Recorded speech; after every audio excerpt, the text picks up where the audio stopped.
Mes chers frères et sœurs, et là je m'adresse à toutes celles et ceux qui vivent des soucis, des tristesses, des épreuves, et quelque part on vit tous des soucis et des tristesses, des épreuves.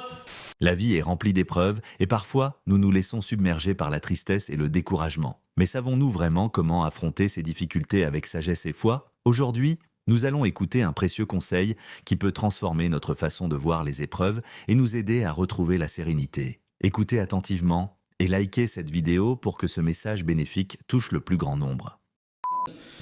Mes chers frères et sœurs, comme vous le savez toutes et tous, il y a des jours avec et il y a des jours sans. Vous l'avez compris dans la première partie du sermon du vendredi concernant en langue arabe, eh bien on a ici parlé quelque part de ce qu'on appelle at-tafa'ul, c'est-à-dire le fait d'être optimiste, l'optimisme. Car dans la vie, on a besoin d'optimisme, on a besoin d'aller de l'avant, on a besoin d'être fort moralement, psychologiquement. Car comme j'ai dit précédemment, dans la vie, il y a des jours avec et des jours sans. Il y a des jours, ou dis si tu veux simplement, il y a des instants de bonheur et des instants de malheur. Il y a des instants de joie et il y a des instants de tristesse.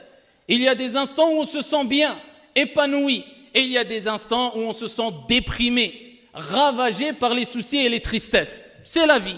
Allah tabaraka wa ta'ala dit dans le Saint-Coran « Wa tilka al-ayyamu nudawiluha bayna an-nas » Et Allah Jalla wa Ala nous rappelle qu'il y a un jour avec et un jour sans. Et ainsi nous faisons alterner les jours, donc c'est-à-dire bons ou mauvais, parmi les gens. Donc il y aura des instants ou des jours ou des mois avec et des jours ou des instants ou des mois sans. Avec du bonheur et sans bonheur, avec de la tristesse, sans tristesse. Mais ce qui nous incombe de savoir, ayyuhal ahibba, mes chers frères et sœurs, et là je m'adresse à toutes celles et ceux qui vivent des soucis, des tristesses, des épreuves, et quelque part on vit tous des soucis et des tristesses, des épreuves, on connaît tous plutôt ici ces moments de soucis, de tristesse, ces épreuves petites ou grandes. Eh bien je m'adresse à tout le monde et ainsi qu'à moi le premier, cela ne sert à rien de s'attrister, cela ne sert à rien de baisser les bras, cela ne sert à rien de déprimer, cela ne sert à rien de désespérer, si ce n'est que la tristesse n'engendre que l'accroissement de la tristesse, ne fait qu'accroître la tristesse. L'angoisse ne fait qu'accroître l'angoisse. Les moments de déprime ne font qu'accroître, ou dis si tu veux, ne font que accentuer, amplifier, eh bien la déprime. Et il n'y a pas de solution ainsi. Si on continue à déprimer et déprimer, quand on a commencé à déprimer, eh bien le résultat ne sera que déprime. Si on continue à s'attrister, quand on a commencé à être triste, sans se reprendre en main, sans raisonner, sans être fort moralement, eh bien le résultat ne sera que tristesse. Et ici, tu peux continuer avec tous les autres exemples. C'est pour ça, Hibbati Fillah, ça n'a jamais été une solution pour la personne touchée de dépression que de lui dire, eh bien, continue à déprimer. Ça n'a pas été une solution proposée aux gens qui sont tristes que de leur dire, continue à être triste. Continue à regretter ce que tu as fait. Non, au contraire, on doit leur dire, cela ne sert strictement à rien du tout. Qu'est-ce que ça va changer, billahi alayk? Tu as eu un problème, tu déprimes, tu es triste. Si tu continues à déprimer et à être triste, ça va changer quoi? Ça va changer ton problème? Rien du tout, impossible. La tristesse et continuer à déprimer, ça ne va pas changer, modifier ta situation. En soi-même, cela ne peut pas modifier ta situation. Mais par contre, cela va te plonger dans une dépression. Et combien de jeunes, combien de gens, combien de personnes âgées sont touchées par les angoisses et les dépressions aujourd'hui? Pourquoi? Ils n'arrivent pas à relever la tête. Et c'est pour ça qu'il est important de dire à ces gens-là qui sont touchés par des épreuves ou à nous-mêmes quand nous sommes touchés par une épreuve, irfa' ra'sak wa kun mutafa'ilan. Lève ta tête ou relève la tête et sois optimiste. Kun qawiyan, sois fort et ne sois pas faible. Qala alayhi salatu wassalam. المؤمن القوي خير وأحب إلى الله من المؤمن الضعيف. Le croyant fort est meilleur et plus aimé auprès d'Allah tabaraka wa ta'ala que le croyant faible. Bien que dans les deux, il y a un bien. Mais quand nous parlons du croyant fort, ce n'est pas le croyant fort physiquement. Eh bien, c'est là où nous voyons est-ce que tu es fort ou faible. C'est lors des tempêtes, c'est lors des épreuves. C'est celui qui est fort moralement. C'est celui qui est fort au niveau de sa patience. Il arrive à se retenir, à prendre sur soi, à patienter. C'est celui qui est fort concrètement lors des épreuves. eh bien le prophète nous dit que Allah tabaraka wa ta'ala préfère et aime celui qui est fort, contrairement à celui qui est faible, qui est moins aimé. Mais dans les deux, il y a un bien. Bien que tout être humain ait été créé faible. Lakin, il y a une différence entre celui qui se laisse aller et se laisse manger par la déprime. Et quand tu lui parles, eh bien, il ne fait que se plaindre. Et il pense, ou il espère peut-être, inconsciemment, que ces tristesses vont changer quelque chose. Ça ne va rien changer. Tu as perdu un membre dans ta famille, c'est humain. Nous sommes des êtres humains. C'est humain de pleurer, c'est humain d'être triste, mais jusqu'où? Pendant 6 mois, jusqu'à ne plus manger, jusqu'à ne plus vivre? Est-ce que ça va faire revivre la personne qui est décédée? Non. Est-ce que ça va te détruire toi aussi, de sorte que tu rejoignes celui qui t'était bien aimé, celui que tu aimais, celui que tu chérissais jusqu'à ce que ça te tue? Des gens se sont autodétruits lors des épreuves, de par la déprime qui les a ravagés jusqu'à ce qu'ils se sont suicidés. Est-ce que ça apporte une solution? Au contraire, lève la tête et dis et reste vivre toute ta vie avec ce verset coranique. وَعَسَىٰ أَن تَكْرَهُوا شَيْئًا وَهُوَ خَيْرٌ لَكُمْ وَعَسَىٰ أَن تُحِبُّوا شَيْئًا وَهُوَ شَرٌ لَكُمْ وَاللَّهُ يَعْلَمُ وَأَنْتُمْ لَا تَعْلَمُونَ. Vous pouvez avoir de l'aversion pour une chose. Vous pensez que c'est un mal alors que c'est un bien. Et vous pouvez aimer, apprécier une chose. Vous pensez que c'est un bien alors que c'est un mal.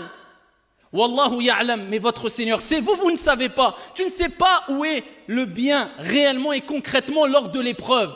Peut-être que le bien va t'apparaître au bout de 2 jours, au bout d'une semaine, au bout de 6 ans, au bout de 20 ans, et tu vas te dire Alhamdulillah que j'ai eu cette épreuve. Et si ce n'est pas sur cette vie d'ici-bas, sur cette terre, eh bien c'est lors de ta mort ou après ta mort. Quand on te servira sur un plat, de façon métaphorique, eh bien la récompense que tu auras accumulée à travers ta patience. Inna Allaha ma'as sabirin. Ce n'est pas pour rien qu'Allah rappelle qu'il est avec les patients. Et qu'Allah tabaraka wa ta'ala aime, yuhibbu. Il aime les gens patients, les gens endurants, les gens forts moralement, psychologiquement, qui sont intelligents, clairvoyants, sages. Ils savent comment réagir lors des tempêtes. Et contrairement aux autres personnes qui se laissent aller, se laissent détruire, et ils détruisent tout sur leur passage. Parce que quand ils croisent leur époux, ou quand ils croisent leur épouse, ou quand ils croisent leurs enfants, ou bien des amis, eh bien le fait de dégager cette amertume, cette tristesse, cette angoisse, eh bien il emporte tout le monde avec lui. Alors que le prophète alayhi salatu wassalam, comme disait as-sahaba radiyallahu anhum wa ardahum, nous n'avons pas vu quelqu'un de plus souriant que le prophète Mohammed alayhi salatu wassalam. C'est une preuve que le prophète restait optimiste, que le prophète alayhi salatu wassalam avait un moral en béton, alors qu'on sait toutes et tous que le prophète est parmi les personnes qui ont été le plus éprouvées sur la surface de la terre. Mais avec cela, pas de paradoxe. Le prophète alayhi salatu wassalam était le plus souriant des hommes. C'était qu'il arrivait à allier les épreuves avec l'optimisme. Et ici, ayyuhal ahibba, c'est ce qui est demandé aux croyants. Peu importe ce qui t'arrive, mets en application le hadith du prophète alayhi afdalus salati wa askat taslim. Lorsqu'il dit انظروا إلى من هو أسفل منكم ولا تنظروا إلى من هو فوقكم, concernant les épreuves, concernant les choses de la vie d'ici-bas, concernant les biens matériels, etc. Regardez ceux qui sont en dessous de vous et ne regardez pas ceux qui sont au-dessus. Ceci est plus à même à vous pousser à être reconnaissant vis-à-vis des biens de Dieu sur vous. Eh bien, tes épreuves, compare-les à ceux qui ont des plus grosses épreuves. Et à la plupart des êtres humains sur la surface de la terre. Regarde, allume la télé, regarde les infos. Et regarde ce qui se passe partout dans le monde. Regarde les catastrophes. Regarde le nombre d'opprimés. Regarde le nombre de pauvres. Regarde le nombre de personnes qui n'ont même pas de l'eau à boire. Et ils ne savent même pas c'est quoi manger à leur faim. Avec cela, si tu ne te remets pas en question et tu ne dis pas Alhamdulillahi ala kulli hal, c'est que tu as une déficience dans ta relation avec ton Seigneur. Et quant à la reconnaissance vis-à-vis des biens de Dieu sur toi. Ni plus, ni moins. C'est pour ça qu'il faut aller de l'avant, et on a tout pour aller de l'avant. Et plus tu as du confort, et plus tu as des bienfaits, c'est-à-dire que plus Dieu t'a comblé de bienfaits, et plus tu n'as pas d'excuses. Moins tu as d'excuses. Et plus tu te dois d'être optimiste, et continuer à aller de l'avant. Et le musulman, dans tous les cas, il doit réagir comme ça, reconnaissant. Vivre avec cette reconnaissance, avec ce remerciement vis-à-vis de son Seigneur Tabaraka wa Ta'ala. Rapporté par l'imam Muslim, Le prophète alayhi salatu wassalam a dit « Ajaban li amri al-mu'min » Qu'est étonnant la situation de qui? Du croyant qui a concrétisé, qui a compris qu'est-ce que c'était vraiment la foi en Dieu. Qu'est étonnant la situation du croyant. Tout ce qui lui arrive est un bien pour lui. Le croyant, tout ce qui lui arrive doit être un bien pour lui. Et le prophète alayhi salatu wassalam, avec peu de paroles, eh bien, il nous donne des informations riches en sens et en moralité et en leçons. Il dit lorsqu'il lui arrive un mal, ou bien il commence par lorsqu'il lui arrive un bien, shakar, il est reconnaissant. Il remercie son Seigneur tabaraka wa ta'ala. Et cela est un bien pour lui. Et lorsqu'il lui arrive un mal, eh bien, il patiente. Il patiente lors de l'épreuve. Et cela est un bien pour lui. Et le prophète dit cela est spécifique qu'aux croyants. Cela n'est spécifique qu'aux croyants. Donc, abshir, réjouis-toi. Si tu fais partie de ces gens-là, qui quand il leur arrive un mal, ils patientent, sache que c'est un bien pour toi. Et quand il leur arrive un bien, ils sont reconnaissants vis-à-vis de Dieu, celui qui leur a octroyé ce bien, cela est un bien pour toi. Et ici, retiens ces paroles, cela est spécifique, n'est spécifique qu'aux croyants. Celui qui a bien compris quelle doit être sa relation avec son Seigneur, tabaraka wa ta'ala, pas celui qui se plaint de jour comme de nuit, ou qui se laisse aller, ou qui se laisse ravager, et il est triste, et il ne mange plus, et tu lui dis, qu'est-ce que tu as? Mais tu n'as pas vu ce qui m'arrive, je ne sais pas ce que j'ai, qu'est-ce que tu as? Faut le bousculer. Moralement, psychologiquement, tu n'as rien par rapport à la plupart des gens sur la surface de la terre. Tu as quoi? Qu'est-ce qu'il t'est arrivé? Allah tabaraka wa ta'ala nous dit, comme il a dit au prophète alayhi salatu wassalam, de dire, Qul, dis, لن يصيبنا إلا ما كتب الله لنا هو مولانا وعلى الله فليتوكل المؤمنون.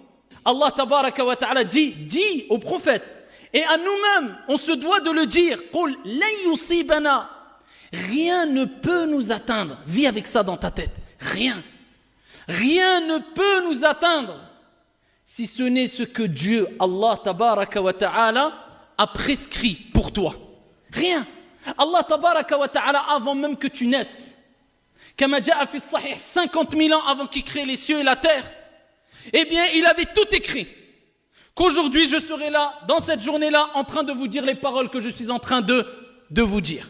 Dieu a tout écrit concernant ce qui va se passer dans les cieux et la terre, les animaux, les habitants, les croyants, les non-croyants, etc. Donc rien ne peut t'atteindre si ce n'est que ce que Dieu a prescrit pour toi. Ensuite Allah il dit Huwa maulana, tu dois dire cela, c'est notre protecteur.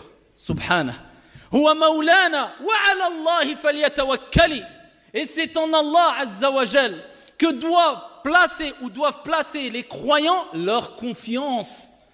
Wa man yatawakkal ala Allah fahuwa hasbuh. Et celui qui place sa confiance en Allah Azza wa Jal, Allah lui suffit amplement. Donc remonte la pente, te laisse pas aller, et si tu as la réponse à cela, laisse-toi aller. Prouve-moi ou donne-moi une preuve, un élément, un argument qui pourrait me pousser à croire, à penser que se renfermer sur soi-même c'est une solution, que le fait de continuer à déprimer c'est une solution, ou c'est une guérison, ou c'est un remède, ou continuer à se lamenter ou à regretter sur ce qu'on a fait de façon indéfinie, c'est une solution. Ou c'est un remède. Si la réponse est oui, si tu as un argument, continue. Sinon, et la réponse est claire, c'est non, eh bien arrête, monte la pente, va de l'avant, sois optimiste, comme était le prophète alayhi salatu wassalam. Patient et optimiste. Et quand on dit patient, ça ne veut pas dire on reste figé. Ça y est, je patiente, j'ai de mon sébat, je bouge plus. Mais je patiente. Abadan. Le prophète alayhi salatu wassalam, il a patienté, il a été persécuté, il a été opprimé. Avec cela, il a été patient tout au long de sa vie. Est-ce que ça veut dire que le prophète est resté dans un endroit, il n'a pas bougé? La patience, c'est quoi? C'est de patienter en étant reconnaissant vis-à-vis d'Allah tabaraka wa ta'ala tout en œuvrant. Ça, c'est la patience. Ma patienter, ne plus bouger, c'est pas la patience qui est demandée. La patience, c'est de continuer à aller de l'avant. La preuve. Le prophète, quand il était persécuté, il a patienté. Mais qu'est-ce qu'il a fait dans sa vie, le prophète alayhi salatu wassalam? Il a continué à œuvrer. Il a continué à répandre le bien, à répandre la paix, à répandre la miséricorde, à éduquer les gens, à transmettre le tawhid, l'unicité d'Allah. Pourtant, il était patient. Pas de paradoxe. La patience, c'est agir. La patience, c'est œuvrer. Être fort, c'est être fort moralement et pas physiquement. Être fort, c'est être fort psychologiquement et pas physiquement. Là, tu as la bonne compréhension des termes et des mots. Et le prophète, il était dans la grotte quand il a fait le hijra, min Makkata ila al-Madina, comme vous le savez toutes et tous. Pourtant, il patientait, mais il a bougé. Et il s'est retrouvé dans la grotte. Et quand il était dans la grotte avec Abu Bakr, comme vous le savez, Abu Bakr a dit, Ya Rasulallah, il suffit qu'un d'eux baisse la tête, il va nous voir. Et le prophète a rappelé, c'est quoi la patience? La patience, c'est d'agir, c'est de patienter et c'est de placer sa confiance en Allah. Ya Abu Bakr, ma dhannuka bithnayn, Allahu thalithahuma. Que dis-tu de deux dont le troisième est Allah? La tahzan, inna Allah ma'ana. Il nous rappelle, sois optimiste, jamais pessimiste. La tahzan, regardez la parole. Peu importe les épreuves, ne baisse jamais les bras. Tu peux reculer, tu peux prendre une bifurcation, tu peux ralentir, le prophète le faisait. Mais d'abandonner et de te laisser aller et te laisser détruire, ça c'est une erreur. Ralentir, prendre une bifurcation, prendre sur soi, être un peu faible, le prophète alayhi salatu wassalam lui-même a agi avec sagesse de sorte où quelquefois il prenait du recul, etc. Mais jamais il abandonnait. Et jamais il ne se laissait aller. Et les compagnons n'étaient pas ainsi. Ils ne se laissaient pas ravager par la déprime et les soucis et les tristesses de sorte à ce qu'ils ne fassent plus rien.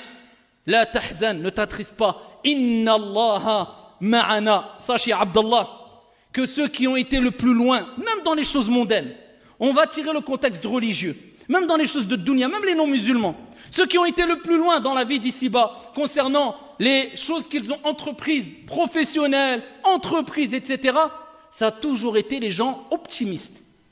Ce n'est pas les gens pessimistes, c'est les gens qui se sont dit, je vais de l'avant.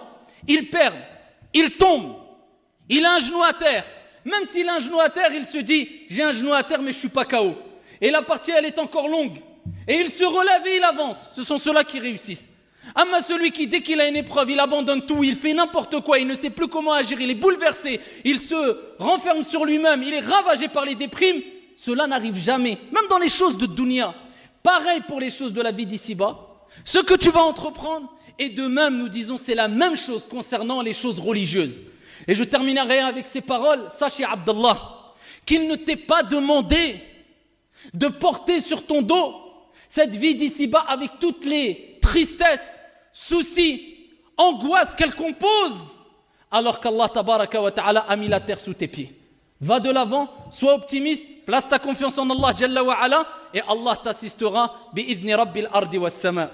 Ne laissons pas les difficultés de la vie nous écraser. Comme l'imam l'a rappelé, chaque épreuve cache une sagesse et une opportunité de se rapprocher d'Allah. Au lieu de nous laisser envahir par la tristesse, renforçons notre foi et plaçons notre confiance en lui. Il n'abandonne jamais ses serviteurs et après chaque épreuve vient une facilité. Que ce rappel nous aide à affronter la vie avec patience et espoir. N'hésitez pas à partager cette vidéo pour que d'autres puissent aussi bénéficier de ces précieux conseils. Qu'Allah nous accorde force et sérénité. Amin.